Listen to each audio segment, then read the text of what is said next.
چارسدہ میں پاکستان تحریک انصاف کی جانب سے ضلعی سطح پر آرگنائزنگ کمیٹی کے قیام کے موقع پر ضلعی عہدیداروں کے اجلاس کا انعقاد کیا گیا۔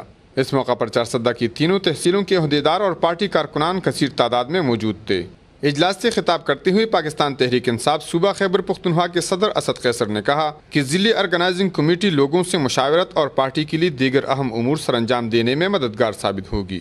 انہوں نے کہا کہ ملک میں موجودہ صورتحال کے باعث اگر ایک طرف عوام کی جان و مال اور عزت کا تحفظ ممکن نہیں تو دوسری جانب عالمی برادری میں پاکستان کو انتہائی مشکلات کا سامنا کرنا پڑ رہا ہے۔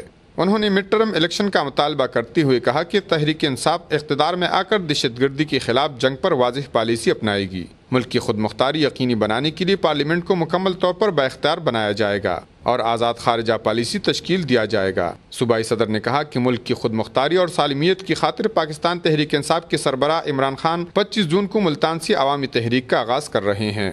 اجلاس سے ضلعی آرگنائزر میاں منظور باچا، حسن گل ایڈوکیٹ، ملک حشمت علی اور دیگر نے بھی خطاب کیا۔